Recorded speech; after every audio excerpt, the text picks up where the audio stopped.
DB preloaded. And you need to use a SOAP API key for Bing. So we actually provided a link for you to just click that, and it'll go help you create one. You just have to associate your live. Takes 2 minutes. It's free. It's easy. Free. Just associate your Microsoft account with it and say request one, and they give you an ID to use. And one other difference between this interface is due to Bing allowing you to search by just IP colon an IP address, we allow you to add entire IP ranges, which as someone that does network risk assessments, that's really handy. Sometimes I don't even have any domains to search. I just know I want to see all the domains in this IP address range. And so you can put in classes, ranges, or individual IP addresses in addition to sites and domains, and it'll enumerate all of the queries that you select through all of those IP addresses. And one thing that I know that's really handy with this is it'll allow you to identify virtual host to IP address information. So let's say it's a server farm, like something like Rackspace. They do this where they have multiple domains on one IP address. You could get that type of information. And I've also heard of people identifying situations like a site administrator is actually hosting his personal sites or some other sites on corporate infrastructure. And basically he kind of hides that and no one knows that that's the case, but Bing knows. And I was actually just talking to a penetration tester this morning that utilizes this technique, and he's actually seen that and written that up in reports that you're hosting this porn site on your corporate infrastructure, and so it's something that you could identify with this tool. What we see up here now is that I just ran a couple of the easy demo versions of this Bing hacking database that we have. That's 1,000 queries. So we can see just going against Bing, it pulls up a number of Snap servers. Just click on this and we can see now that we have access to number of network attached storage devices.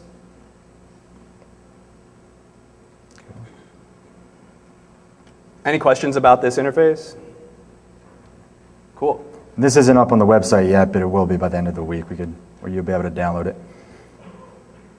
And then finally is what we mentioned earlier, the Google GoogleDiggity, which is still a prototype at this point. But as we could see, if I were to go ahead and just query, I could set queries. I can provide a query file such as one of our hacking databases, or I could provide additional domain names, proxy list, Google IP address list, and maximum results that we'd want to have. But just as a quick example, if I were to try to enumerate.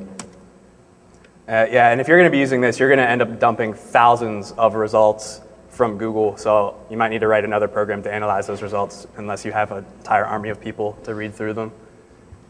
So as we could see as a quick example, we've obviously gone above the 64 results per query, and with this one query, I've been able to enumerate all 70 URLs that it has for stacklu.com, which is nice. And one of the main things with this scraping feature is that it pretty much enables you to finally use Google for footprinting purposes. Whereas you could use it with Bing if you want to enumerate all the URLs of an application you're trying to assess, or enumerate all of the applications, websites, domains of a particular company that you're trying to assess, or your company.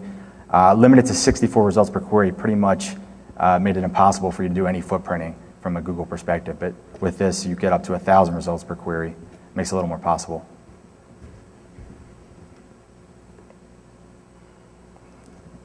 What was it for the demos? Yeah. So basically the traditional defenses around Google hacking were to just Google hack yourself, which we found to be incredibly impractical. I've talked to some CISOs that said, maybe once a year or something we try to look through the Google index, or if we're lucky we might try to run a tool once a quarter and see what's out there, which that's really not good enough to identify sensitive information leaks as they happen. And basically people would say update your robots.txt, update or use meta tags on your site to block things from being indexed. Yeah, you can do that, but that's not going to happen all the time. As sites that are highly dynamic and constantly changing, of course, someone in marketing is going to say push this out, or launch this new app right now before that type of information gets updated. And alternatively, people said use data loss prevention tools, which these things work, but it's hard to identify all the IP that you want to have be analyzed as it's going as it's hashed and going across your network. And of course, policy and legal restrictions. While you should do those things, it's just not practical to think that someone's going to obey those all the time. So all of these traditional defenses are done. Failed. Forget everything you just said. These are all done now. Yeah. Traditional defenses are dead. Yeah, we identified something we think that's going to make actually monitoring what's out there a lot easier.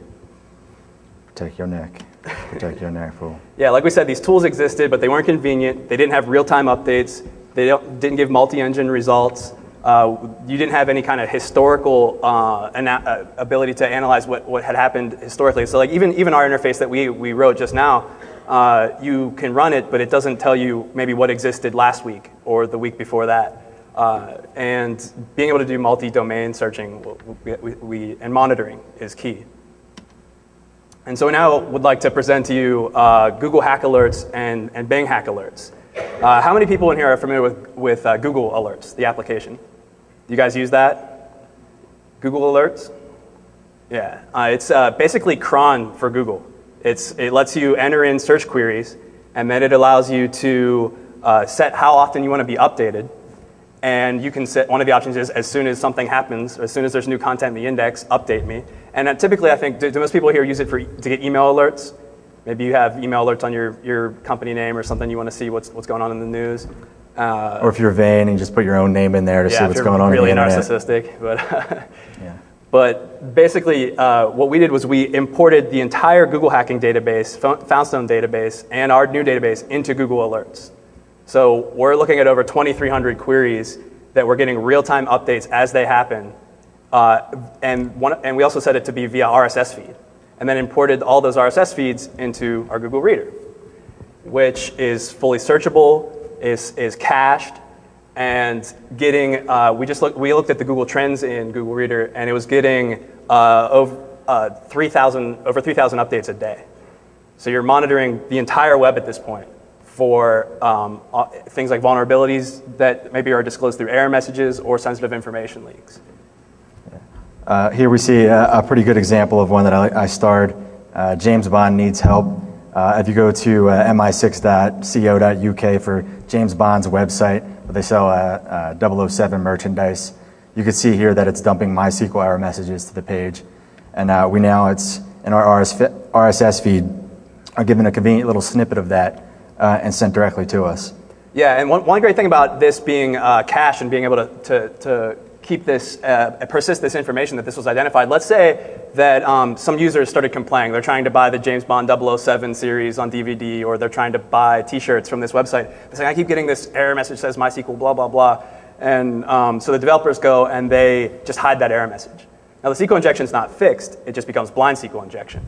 But what you're able to do by monitoring the site using Google Alerts and then having that searchable in your RSS reader is you would be able to say, okay, I noticed this. Did they actually, like now that error message has gone away, but did they actually fix it?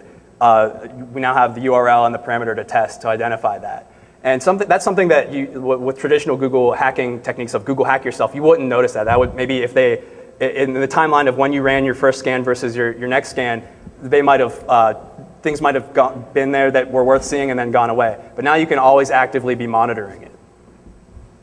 Yeah. Also, if you're familiar with Bing, you might have seen this when I first pulled it up. If you were to go to Bing, Wolf sucks. If you were to go to Bing and you were to type in test, it pulls up results for it. But if you go to the end and append format equals RSS, you get an RSS feed for anything that you search on Bing. And at this point, it basically becomes like Google Alerts, but for Bing. You're effectively turning any result into a live updating feed as new things are added to the Bing index. So we imported the Bing hacking database and created URLs for every one of those that we could import into our reader as well to monitor Bing's index. Yeah. So just to bring this home, just to bring it together, from now on, if anything gets indexed by Google or by Bing that matches any one of these Google hack or Foundstone hack or now Stack and Loo hacking databases, anything on the internet from this point forward will make it into this list of RSS feeds. And the beauty of this is we imported all those one time, and now we can share them with you via an OPML file, which you can download from our website for free. It's just the open XML format that is used to import information into RSS readers. And you can have this to keep an eye on yourself. You can search it for just things that you might care about. Maybe it's just domains that you're interested in. Or, of course, conversely, since this is Black Hat, people should be aware that this could be used to increasingly expedite the speed in which mass ejection attacks occur. This is now a convenient, easily importable into Google Reader database of hundreds of thousands of vulnerabilities that are being updated in the tens of thousands per day now, with nice little convenient snippets of the error messages or whatever that you could sort through and look through. Yeah, so really this just needs to be, we wanted people to know that this was possible just so that we would raise awareness for it's becoming, this is a technique that is much easier and much more convenient, much more practical to be able to monitor the web for this information. Cool.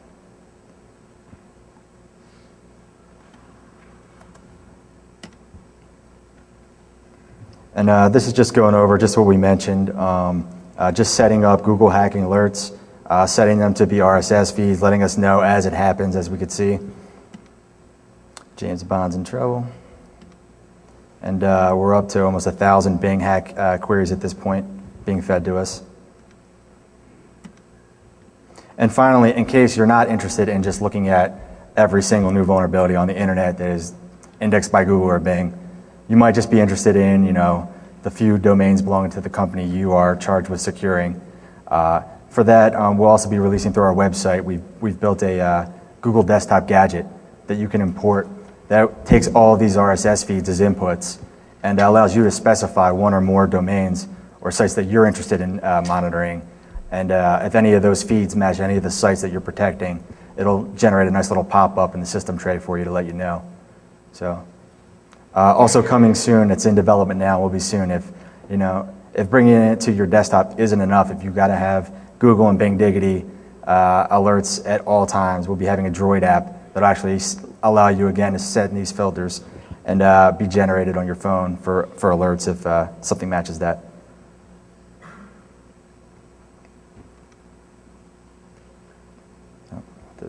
Yeah. So now we finally have tools that are convenient to use, give you those real-time updates, give you multi-engine results, and have a historical cache for you to be able to search and allow you to easily monitor multiple domains. So all of these being key improvements to making Google hacking relevant again.